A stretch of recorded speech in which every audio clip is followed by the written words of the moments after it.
সম্মানিত ভাইরা আমার, রাসূল করিম সাল্লাল্লাহু আলাইহি সাল্লামের একটি হাদিস আপনাদের সামনে পেশ করেছি আজকে।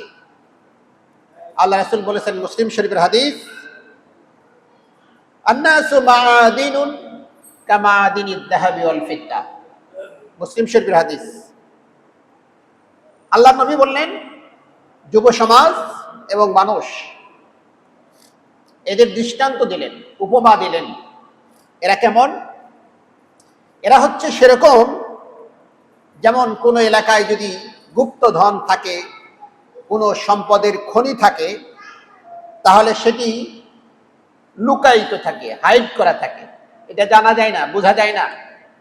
ততক্ষণ পর্যন্ত বোঝা যায় না যতক্ষণ পর্যন্ত কোনো যন্ত্র দিয়ে, তার মানে হচ্ছে বিজ্ঞান অথবা প্রযুক্তি, আমাদেরকে এটা ইন্ডিকেট না করে যে এই জায়গায় স্বর্ণের খনি আছে, এই জায়গায় রূপের খনি আছে, এখানে তেলের খনি আছে। এই খনিগুলি বিজ্ঞান যখন আমাদেরকে বাতলিয়ে দেয়, বলে দেয়, তখন আমরা বুঝতে পারি। কিন্তু রাসূল করিম সাল্লাল্লাহু আলাইহি ওয়াসাল্লাম যুবকদেরকে দেখলেই, মানুষদেরকে দেখলেই উনি বুঝতে পারতেন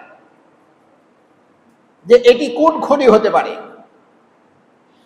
এর ভিতরে কি সুপ্ত মেধা লুকায়িত আছে, এর মধ্যে যে খনি লুকায়িত আছে সেটি কি। এই জন্য আল্লাহ রাসূল বললেন, আন্নাসু মাআদিনুন, মানুষ হচ্ছে খনির মতো।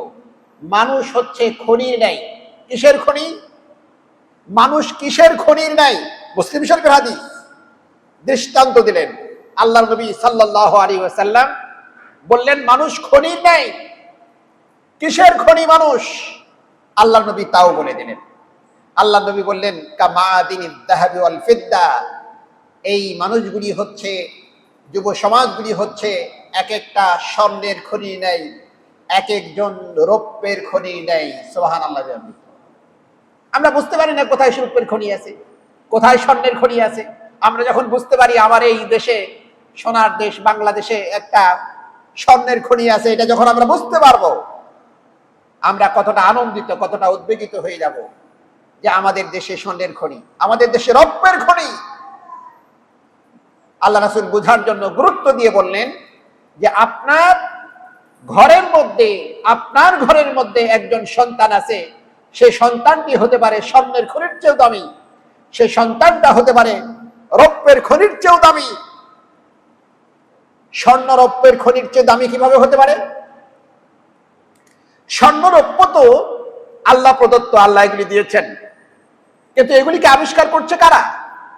যেই স্বর্ণের খনির উপরে, যেই তেলের খনির উপরে আপনি লাথি মেরে, পা দিয়ে, মোটরসাইকেল দিয়ে চালিয়ে যাচ্ছেন, ধান চাষ করছিলেন, সেই আবিষ্কার তো করলো একজন মানুষ।